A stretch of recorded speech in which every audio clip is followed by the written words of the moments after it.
Hi, Jim Freeman here from the JP Freeman team. Hey, here today with my good friend Ingrid, and Ingrid has we're sitting in her new home, beautiful new Fauntleroy area, and we're going to talk a little bit about the journey that we took together to find her home.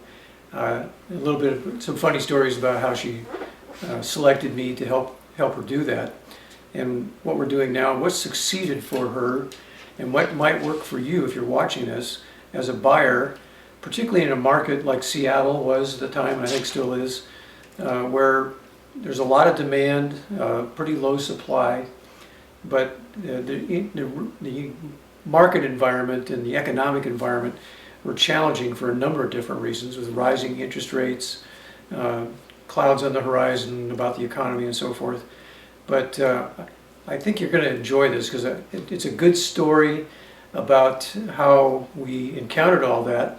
We did that with knowledge, with data, and we used that knowledge and data to produce a pretty good outcome.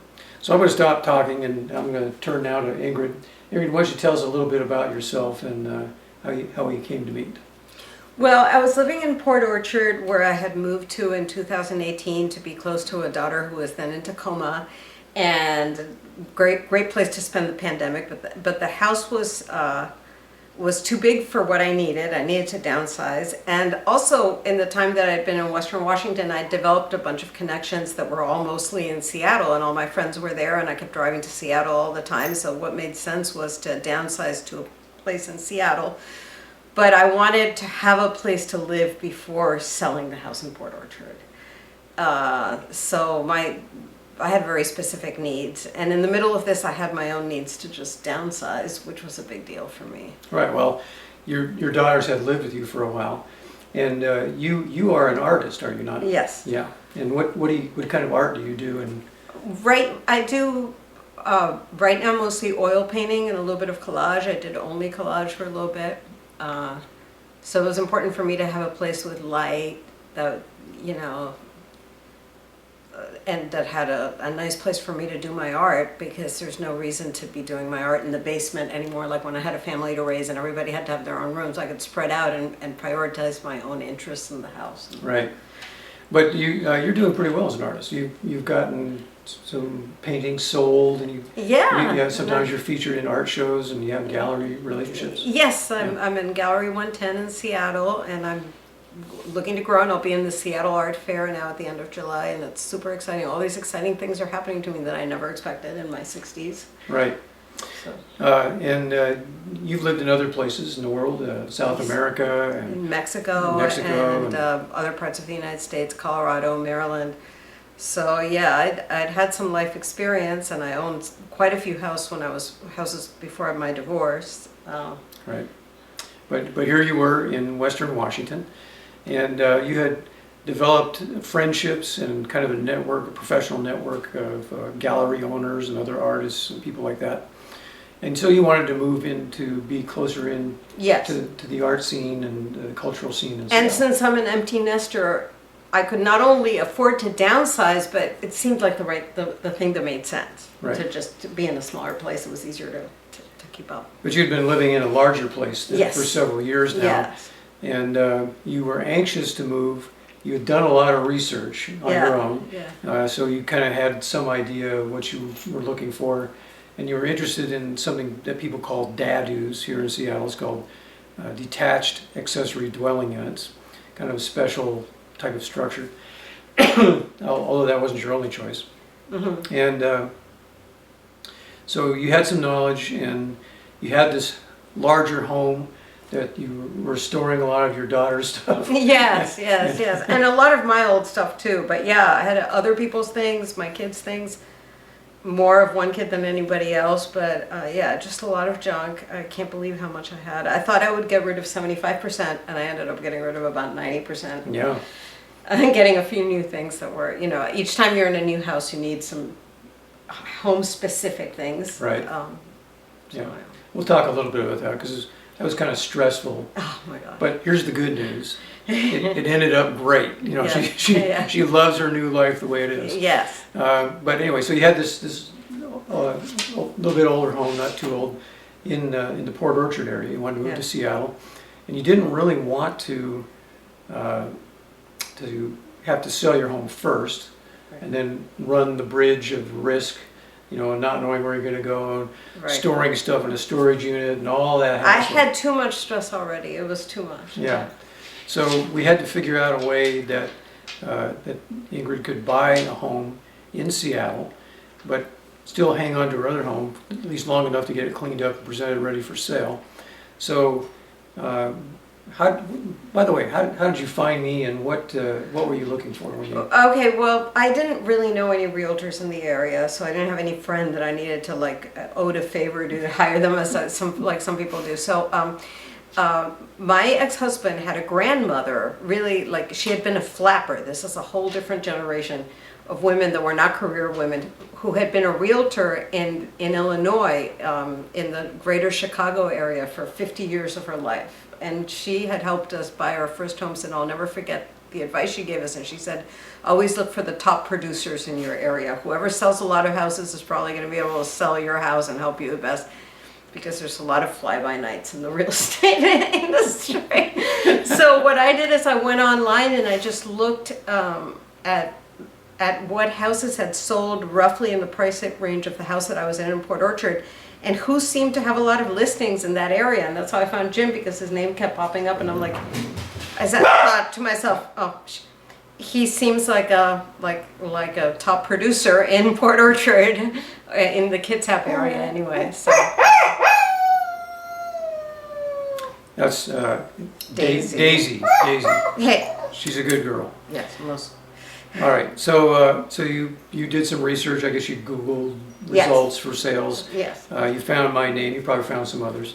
But you called me. Yeah. And what was our conversation like the first I time? don't really remember, but you sounded reasonable. And like I said, I was going by this mathematical thing that Grandma Helen, my ex-husband's grandmother, had said about the top producer. So I had already kind of made up my mind that Jim was good.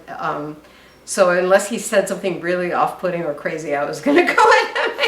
Well, I'm glad that I wasn't crazy on the first meeting. Yeah. But so she told me about her plans, and right off we started talking about how the mechanics of how you Right. buy a home and sell a home after, which, by the way, isn't all that easy, especially if you have limited income, which everybody has limited income. But we had to figure out a way to purchase and fund this home that we're now recording this in. Right. And that would give us some time to prepare the other home for sale, get rid of your stuff. Which was quite a feat, and it's still pretty much not, even though it's been on the market for a while, it could be better prepared even Right. Yeah. So I recommended a couple of things. I recommended, number one, that we talk to somebody that I felt was an expert, could help with this on the financing side. Her name was Shireen Nurmi. And what was your experience with her? Oh, she's fantastic. I mean, she's still going to be working, because this house is going to be refinanced when the house at Port Orchard does sell. So she's just going to be my main mortgage broker contact for life in this area. I love her, and I'm going to continue to work with her, so I can't say enough good things. She worked to find a creative solution, is a great listener. Mm-hmm. About what is needed, does not impose her own agenda on people at all, Right. which is really important. Right. Yeah. So she figured out a way to borrow money to buy this place, Yeah. while she still had to make the payment, Right. which is painful, but Yes. it made the whole thing possible. Right. And we were able then to go out and look seriously at homes. Now, Ingrid was very ambitious and did a lot of searching on her own. Yeah. And I set up some searches for her that augmented what she was already doing, but added to it. And each time that she found a place that she liked, what happened then? What did we do? Well, okay, so we made a lot of offers, and some of the places that were older, that had large enough yards, where investors could come in and think of the potential of building DADUs themselves. Those. I mean, we were looking at places that some of them had multiple bids, some of them had multiple bids in the double digits, like over 30 even. So it was kind of disappointing, because in one case that really stands out to me in Greenwood, we had the highest bid, but because we had asked for an inspection when they already were offering an inspection, they didn't choose us because of that. That was a big learning curve there. You know, and at the time I was so sorry we had lost out on that one. Now I'm so glad I didn't end up there. But so you never know how things turn out. But it was I think we learned a lot about the market was rapidly changing. Mm-hmm. Jim didn't even really understand it at the beginning either. We didn't even understand how crazy it was at first. It took a while to adapt to it. Right. But how did we do that? A trial and error. Well, we made a lot of offers. Yeah, we made had a lot of. Oh yeah, I think the most valuable thing was that Jim kept saying you need to have 5 that you love. You have to have at least 5 houses at any given time that you love. Right. And I kept striving for that. I rarely had more than 4 that I really loved, actually. But at the end, by the time I decided on this house, I was kind of confused, and I called a friend and said, "What would you do?" And she said, "Go to Fauntleroy."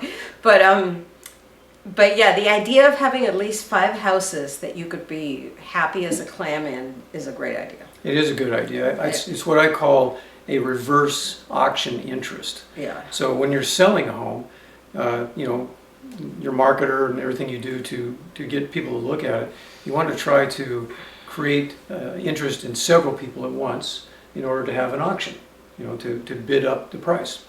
The reverse for a buyer is, and you know, when you're a seller, buyers are valuable, and you know they may not show you that. You know, you may feel terrible about yourself. You may feel terrible. However, so we made a lot of offers, and we found that on the homes that you liked were pretty popular. Most of the time, yeah. Yeah, and mostly, yeah. we found homes that she wanted to have.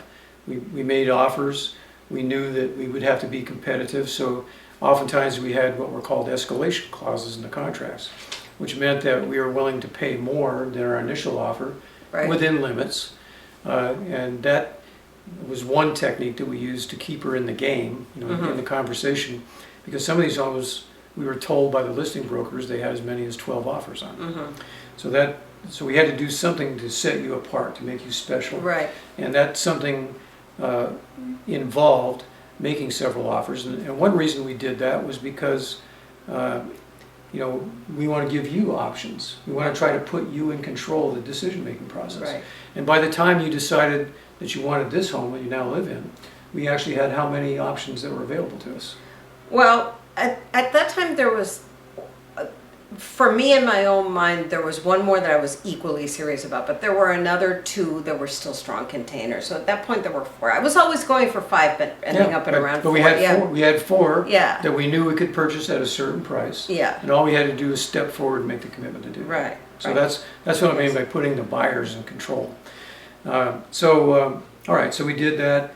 Ultimately, you decided on this place, not only because of the amenities of the house itself, but the neighborhood. The location, in the end, just for me, I love nature. I don't have to commute to downtown every day. I don't think I would want to be in West Seattle if I did.